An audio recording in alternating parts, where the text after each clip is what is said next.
नमस्कार मु रत्नांजलि मिश्र आपण मान को आज एक कविता सुनाइबाकु जाउची। मो रचित कविताटर ना है पक्षी टीए मुही।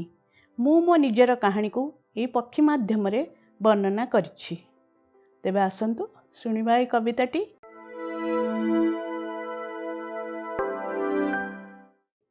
नील आकाश रे उड़ी बुलुथिली मुक्त पक्षीटीए होई, सारा संसारर अति प्रिय थिली चुलबुली झीटी मुही।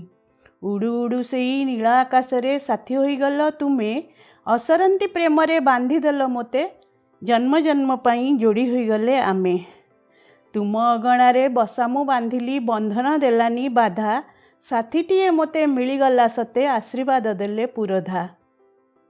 तुमे आउ मु गोटिए नीड़े दुई गोटी पक्षी साथी होई उड़ुथिले, लबकुश परी दुई गोटी रत्न आम जीवन रे आसी गले।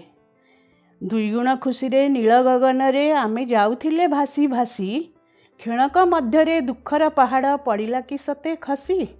30 वर्षर साथीटीए थिल हाथ मोर देल छाड़ी, कचाड़ी पड़िली नील गगनरू डेणा मोर गला छिड़ी।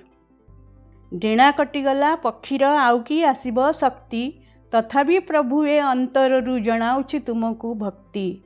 तुम करुणारू सरु मोर दिन, शुणुथिब डाक आहे चका नयन।